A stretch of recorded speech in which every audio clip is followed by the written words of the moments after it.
আসসালামু আলাইকুম। কেমন আছেন সবাই? আশা করি সবাই অনেক ভালো আছেন।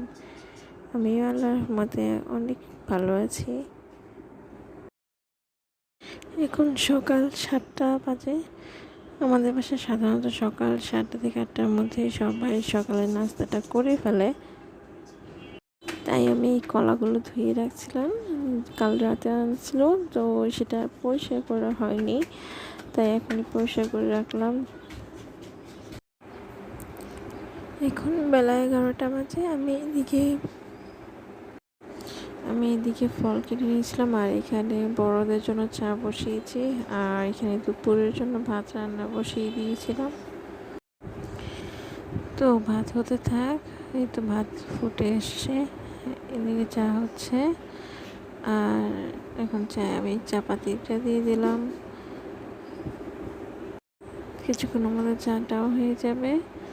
এখন আমি বাবুর যে আপেলটা কাটছিলাম সেটা কেটে ফেলবো। এই তো বাবুর আপেলটা আমি সাধারণত এইভাবেই কাটি। এই ওর খোসাটা ছাড়িয়ে ছোট ছোট করে পিস করে দিই, যাতে ও এটা ইজিলি নিয়ে খেয়ে ফেলতে পারে। ওর সহজ হয় এটা এইভাবে দিলে ওকে।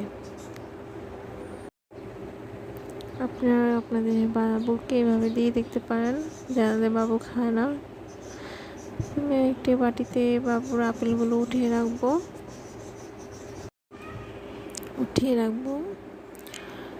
তারপর এই তো চাটা হয়ে গেছে। এখন চাটা আমি নামিয়ে ফেললাম। এখন চাটা আমি একটি ঢাকনা দিয়ে রেখে দেব।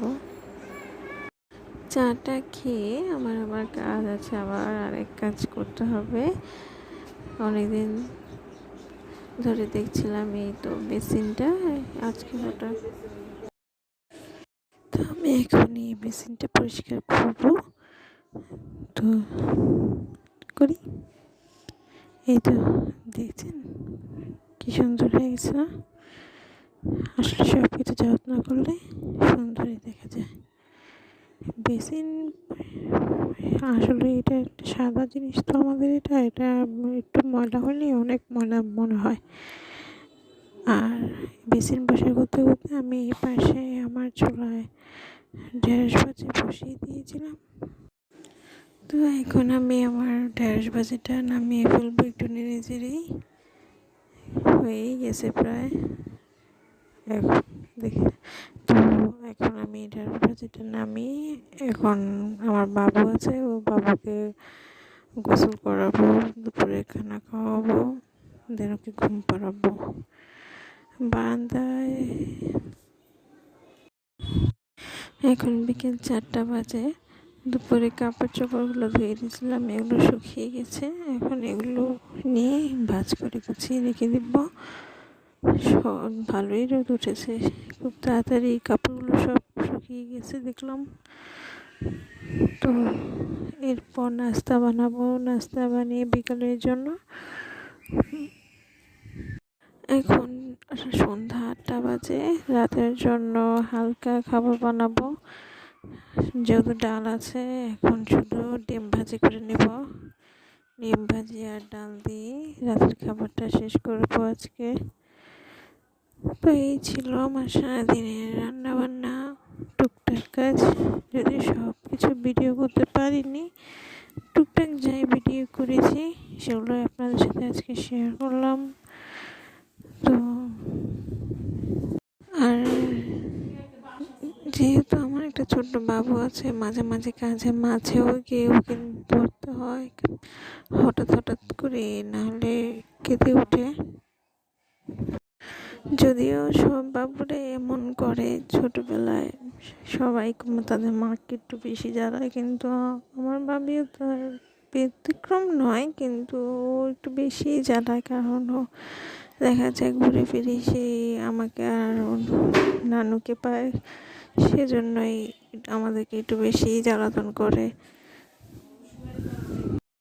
এর মধ্যে আমার বাবুটা ঘুমও যায় কম। ও হওয়ার পর থেকে এমন দেখছি ও খুব কম ঘুমায়। দিনের বেশিরভাগ সময় ও জেগে থাকে, রাতেরও দেখা যায় 1টা 2টা বেজে যায়, তারপরেও ঘুমায়। ওর ঘুমটা নিয়েও আমার অনেক টেনশন হচ্ছিলো, যদিও এই জন্য আমি অনেক ডাক্তার দেখিয়েছি কিন্তু কোনো সলিউশন পাইনি। সবার এক কথাই বয়সের সাথে সাথে ঠিক হয়ে যাবে, দেখা যাক আল্লাহর রহমতে বয়সের সাথে সাথে হয়তো বা ঠিক হয়েও যাবে সব কিছু। এই তো কথা বলতে বলতে আমার ডিম ভাজিও হয়ে যাচ্ছে, রাতের খাবারও কমপ্লিট। আসলে মেয়েদের এটাই, একবার খানা হয়ে গেলে পরের বেলা আবার কী রান্না করব, কী খাবার খাওয়াবো সকলকে, এটা নিয়েই চিন্তা করতে হয়। তো আমি অল্প তেলে আমার ডিমগুলো ভেজে নিচ্ছি। আমাদের জন্য ডিম ভাজা হয়ে গেলে এরপর বাবুর জন্য একটা ডিম ভেজে নিব। ওর জন্য আলাদাভাবে ভাজবো। এই যে এটার মধ্যে কোনো পেঁয়াজ কিংবা কাঁচামরিচ দিব না, শুধু জাস্ট একটুখানি লবণ দিয়ে ভাজি ঝটপট। কারণ বাবু এখনও ছোট, খুবই ও এখনও ঝাল খেতে পারে না, সেই জন্য ওর জন্য ঝাল ছাড়া আলাদা করে ডিমটা ভেজে নিব আমি। যাদের বাবু আছে ছোট বাসায় তারা নিশ্চয়ই সবাই এমনটাই করেন, নিজেদের জন্য এক ধরনের, বাবুর জন্য এক ধরনের। হ্যাঁ, আমি অনেকের বাবুকে আবার দেখেছি খুব ছোটো থেকে তারা আবার ঝাল খেতে পারে, কিন্তু আমার বাবু সেই ছোটো থেকে আমি ওকে চেষ্টা করছি ঝাল খাওয়ানোর জন্য, এখনও প্রপারলি ঝাল খেতে পারে না। এই মাঝে মাঝে একটুখানি টুকটাক খেতে পারে, কিন্তু দেখা যায় যে আমি যদি এখন ওকে এই ডিমটা দিতাম মরিচ আলাটা, কিন্তু ও খেতে পারতো না। সেই জন্য ওর জন্য আমি আলাদা করে ডিম দেখা যায় সেদ্ধ করি কিংবা পোচ করি, যেটাই করি না কেন আলাদা করে ওর জন্য আবার একটু লবণ দিয়ে সেটা করে নিই। দেখা যায় ডিম যেখন দিই, যদি ভাতের সাথে দিই দেখা যায় অনেক সময় জাস্ট ডিম পোস্টটা, ডাল আর ভাত, অনেক সময় আমি এভাবে ওকে দিই, সহজ খাবার।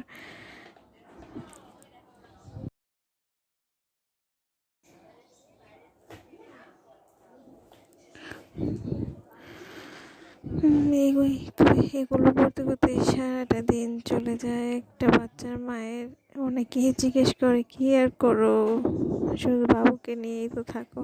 আসলেই কি তাই? শুধু বাবুকে নিয়েই কি থাকা হয়, আর কোনো কাজকর্ম করতে হয় না? হয়। সংসারে থাকতে গেলে, সংসারে যেখানেই থাকে একটা নারী, যে নারী টুকটাক কাজ করে আমার মনে হয় সে কখনো বসে থাকে না। সে যেখানেই থাকুক না কেন, বাচ্চা হোক বা না হোক, বাচ্চা থাকুক বা না থাকুক, সকল নারী দেখা যায় যে যেখানে থাকুক টুকটাক কাজ যারা করে থাকে, যারা বসে থাকতে পছন্দ করে না, সকলেই কাজ করে, এটা আমার ধারণা। যাই হোক, অনেক বক করে ফেললাম। সকলে আমার জন্য দোয়া করবেন, আমার পরিবারের জন্য দোয়া করবেন। আমার ভিডিওটা যদি ভালো লেগে থাকে অবশ্যই একটা লাইক, সাবস্ক্রাইব করে যাবেন। সকলকে ধন্যবাদ। আজকের মতো এতটুকুই। আল্লাহ হাফেজ।